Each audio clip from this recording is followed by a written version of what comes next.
If you have faced or you are facing some major problems right now in terms of which is challenging you and making you stuck, and you feel that you really have this problem of overcoming fear, and this is something which is commonplace. Now, have you truly met anyone who is absolutely fearless? I don't think so. Am I fearless? I am definitely more fearless than before. That itself, that arrival of being absolutely fearless, well, I don't know whether there is an end point, but you become more and more fearless. Okay? Just like you become more and more fearful. So yes, so it really is a journey. Everything in life is a journey. Okay, really, if you think look at anything.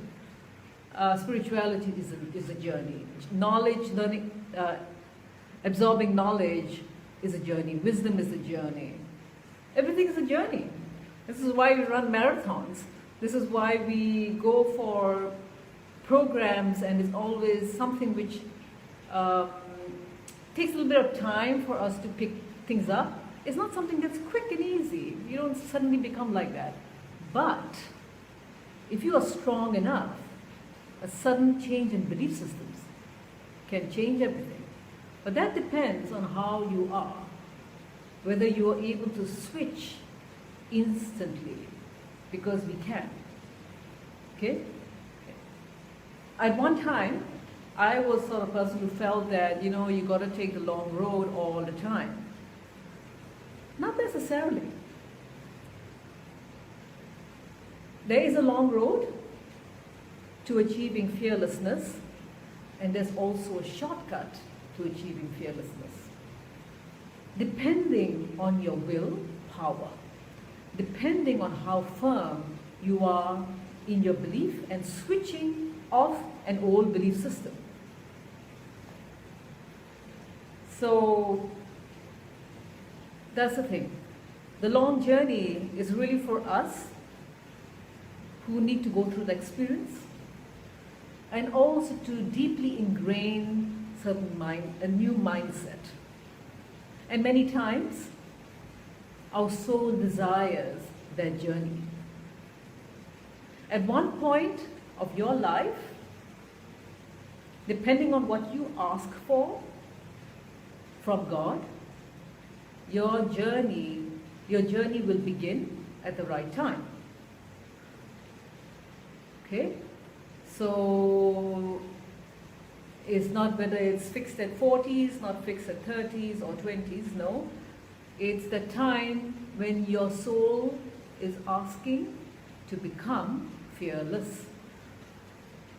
And when you become fearless, truly fearless, again, like I said, there's no end destination. It's always an evolving state. But when you do have a state of being that is more fearless than fearful, you know God more. You know that you know God. You feel more of His presence. You think like Him. And you always see the big picture. You're no longer like ants on the ground, okay, reacting or being tiny, or being that everything around you is so big and so overwhelming that you are moving across reactively. But you are really a giant. You're really a giant looking down. That's a fearless person. You reach that stage. Now, what I do is that I start the day imagining this ball of vision. It's like it's been there for me for a while now. This ball of vision is there. When I wake up in the morning, I say, hey, that's my vision. I have so many distractions every single day. from phone calls to, oh, Tahira, you're always too busy. Tahira, you should hear what someone else has to say. Or, look what's happening right now. Are you sure you're doing the right thing? But then I go back to my ball of vision. And it's always with me. It's floating around like an orb. I'm just making it imaginary. But really, truly, we create our imaginations. We are co-creators. So the ball of vision is always with me. And with all those minor distractions along the way, all the time, I said, no, I'm sticking to my ball of vision. And as long as you stick to your ball of vision, and you always imagine it with you, you become less fearful. Because fear, at most times, is reacting to the will of man, reacting to people around you. Fearful people are always worried of what other people think. And they most times, they lose focus on the grand vision. So no matter how many motivational courses you go for, or inspirational courses, you know all that, but you forget about your ball of vision. It's there maybe once in a while, once in 2 days, oh yes, my vision. But it has been trailing around with you all the time. So that you're always on that path. And the distractions are just distractions. They remain as distractions, but never becoming a deviation. Okay? The second point about becoming fearless, more and more fearless, is to have a bucket list with you. As it doesn't matter how young you are. Okay? And this bucket list is the fearlessness bucket list. You write down all the things that you really are frightened of. I did this actually. I'll tell you what things I'm terrified of since I was really young. Public speaking. I never dared to be on camera. I never dared to speak in public, even in front of a small group. Second thing I was terrified of. I was terrified of what people thought of me. Okay? Third thing I was terrified of. I was terrified of what would happen if I didn't have money. Would I be able to take it?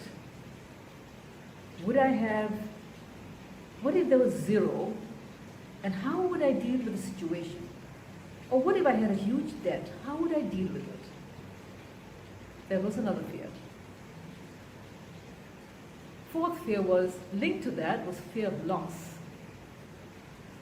I didn't want to lose someone I loved. I didn't want to lose certain things which I loved. Okay? So I wrote down those fears. Right? And I found it was a very simple, okay, I mean there were 4 or 5 major fears, but I found that along the way, a little more smaller fears came out which branched out from there. So I started doing some public speaking. And from there I found that in the area of public speaking, I was fearful to be an MC. I was fearful to talk about certain topics.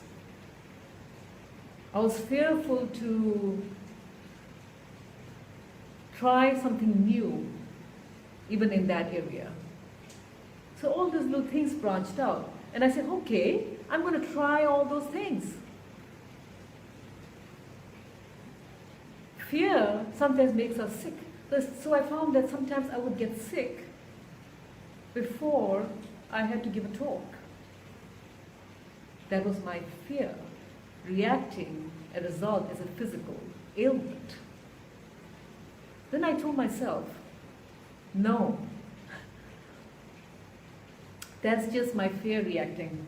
I'm sick, but I'm just going to do it anyway, so that the next time I do not get sick. So that is an area of public speaking. Then in area of losing, love losing things. To a point that I had to learn to let go of that, experience that letting go. And when I actually found myself letting go of love, of things, I found the person who I truly loved, even though I let go, would still come back. Because I did not clip his wings anymore. I allowed him to fly, and when he did fly, he flew back to me. And same thing for love in a friendship with your best friend, or your mom, or your dad. So holding on to that, no, you must love me, no, you have to do things the way I want it. And that fear that, oh, you love her more than me, that kind of thing. That's just examples. And then just letting go of those feelings and just loving anyway. Just love anyway. Doesn't matter. And then you find, again, you're unclipping the wings of the person, the mother you love, the father you love, and they come flying to you. So the bucket list is so important. And it's evolving. Fears are always coming in different forms. Like I said, I may have started with 5 major fears, but from there branched out many things. And I said, okay, I'm going to tackle this. Okay, I'm going to tackle this. So it's an evolving bucket list. Start as young as you can and keep reflecting on things. Oh, I'm so uncomfortable doing this. Add it in. Okay? The example is I never wanted to ever do a Facebook Live. I thought that I may not be interesting. I really thought so. But you know what? It doesn't really matter. Focus on the ball of your vision. The ball of vision. Don't worry about what people think. Focus on why you are here and what is your gift. What is God's gift given to you? And sometimes you need to hear what people have to say. Because sometimes you may not get that through a dream, you may not get it through a vision. It comes through words from people who care. Okay? And the other thing, the third thing, is to imagine there is no box. A fearful person lives in a box. A fearful person thinks there is a box, but you must imagine there is no box. The theory of Heisenberg states that a quantum particle is free to go wherever it wishes. Okay? There is total unpredictability. There is no box in the quantum world. So, same thing for us. In this quantum world, there is no box. We create the box. Now there's one quote from Robert Kennedy, who is a well-known civil rights advocate of the civil rights movement. He said, "There are those who work at things the way they are and ask why. I dream of things that would never work, and I ask why not." A person who's fearless has reached a stage of asking why not. So I pray that you reach a stage that you ask why not.